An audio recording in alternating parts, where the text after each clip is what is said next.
When it premiered in June of 2014, The Leftovers was already a confusing project and a tough sell. A sombre series about grief that was simultaneously a somewhat fantastical story about 2% of the population disappearing in the blink of an eye, the show was a delicate balance with an unusual tone. It almost never cracked more than 2 million viewers in its 3 seasons on television, and yet it's consistently been listed in the top 5 best shows of the 2010s, frequently at the top spot.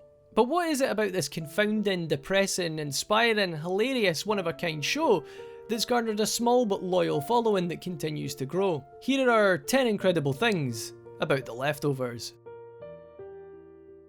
Number 1. It was Damon Lindelof's big follow-up to Lost. When it was announced that The Leftovers would be Damon Lindelof's return to television, it created a flurry of conversation and anticipation. Lost was a phenomenon, building a huge audience and a rabidly theorising fanbase. There was backlash from some fans when Lost ended, as they felt disappointed by the ending, but others were excited about the prospect of a new mystery-heavy puzzle box of a series from Lindelof. Both groups would be surprised by the series they got, one with an enormous central mystery that Lindelof and his co-showrunner Tom Perrotta never intended to answer. Number 2. It was based on the novel by Tom Perrotta. The series is based on the novel from writer Perotta, who was already known in cinematic circles after his books Election and Little Children were both adapted for the big screen, and both of which were nominated for Academy Awards. Interestingly, the events of the book are covered in their entirety in season 1 of the series, with Perotta and Lindelof expanding the world of the book into original new places in the following 2 seasons. Number 3. The David Lynch vibe. Many have drawn comparisons between the world of The Leftovers and the work of idiosyncratic filmmaker David Lynch, and the connections run deeper than just the surface level oddities and the darkly comical perspective. Lindelof has frequently cited David Lynch and Twin Peaks as the only reason that the television landscape was ready for the kinds of shows Lindelof was eventually able to tell, with Lost and The Leftovers and Watchmen. And then there's Justin Theroux, the lead in The Leftovers.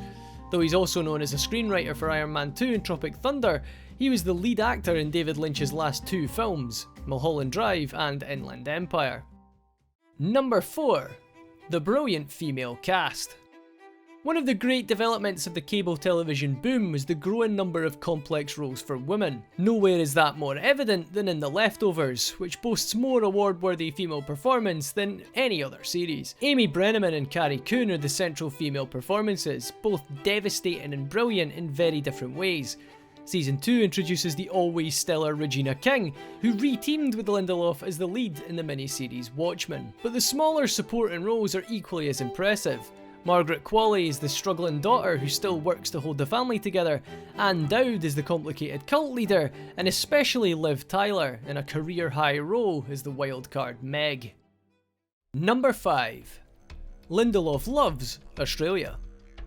So much of the backstory and mythology of Lindelof's previous series Lost revolves around events that happen in, on the way to, or while leaving Australia. It should be no surprise that Lindelof couldn't stop obsessing about Australia just because that show ended. In The Leftovers, we hear rumours early on of an Australian man named David Burton, who rose from the dead. Then, Justin Theroux's Kevin learns his father's gone on walkabout in Australia. And finally, in the 3rd season, Kevin himself goes to Australia to stop the possible end of the world. There was no substantive mention of Australia in Watchmen, so clearly Lindelof got it out of his system with The Leftovers. Number 6. The craziest storytelling of any prestige drama. There are many shows during the era of prestige drama that have gone out on a ledge in terms of bold and wild storytelling. Shows like Carnival and Legion and Atlanta, but all of them pale in comparison to the calculated weirdness of The Leftovers. Do you want the story of a sleepwalking man who talks to the ghost of the cult leader he watched die? Come and get it. Want to see someone cope with grief by putting on a bulletproof vest and hiring a prostitute to shoot them? Can do. Were you hoping to see an episode where the main character is poisoned, and when he dies he goes to a mystical hotel where he's now a hitman hired to kill a senator? This is just a small sample of some of the pitch-perfect craziness in store for viewers of The Leftovers.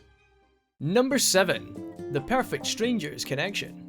In another amazing example of calculated craziness from The Leftovers, the final season of the show had a throwaway joke about the cast of the sitcom Perfect Strangers all vanishing during the sudden departure. The show doubles down on the joke in season 2, with a news story about how Perfect Strangers star Mark Lynn Baker actually faked his disappearance and has been hiding in Mexico. But the show pulls out all the stops when Mark Lynn Baker then plays himself in season 3, introducing the most important plot point of the series in a beautiful and heartbreaking appearance. From meta joke to moving monologue, The Leftovers never ceases to amaze. Number 8. The Sitcom Cameos. Aside from Mark Lynn Baker, the show boasted 3 other memorable sitcom cameos. Darius McCrary from Family Matters plays a psychic in season 2, and Jeffrey Owens, best known for playing Elvin on The Cosby Show, appears in season 1. And most surprising of all is Brett Butler from Grace Under Fire, who's nearly unrecognisable as a religious zealot late in season 2. Number 9. The brilliant musical choices. Some shows do a great job of choosing good music, and then there are the next level musical choices that aren't just thematically appropriate, they border on meta commentary and outright audience trolling. The first season theme song, like a frightening funeral dirge, was replaced in season 2 by the cheeky song Let the Mystery Be, as if in response to the audience's desperation to know the explanation for the sudden departure. Add to that the use of the Perfect Strangers theme song, a key track by the Wu-Tang Clan, and even a literal rickroll, and no other show comes close to matching the spirit of chaotic splendour of The Leftovers musical selection. And number 10. So many miracles. Or are they?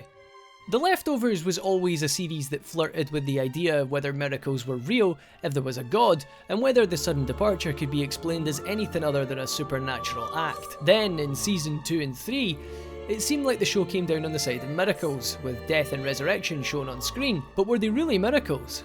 According to Lindelof, the writing staff worked very hard to make sure every single so-called miracle in the show could be explained in a non-miraculous, if barely believable, real way. And Lindelof kept true to his word all the way to the final episode, in which an explanation as to the truth of the sudden departure turns out to be a treatise about the love and faith of the 2 main characters, and what they're willing to accept and believe about each other in an unbelievable world. At only 28 episodes, The Leftovers made an emotional impact on television viewers that cannot be understated. If you haven't watched the series, give yourself the gift of experiencing it for the first time, and if you've seen it before, revisit it and bask in the joy and sadness and weirdness, and enjoy those 10 incredible things about The Leftovers. Thanks for watching. If you enjoyed this video, then please hit subscribe and maybe even the bell icon if you're feeling spicy. For Council of Zoom, I've been Kieran Sim, and we'll see you in the next video.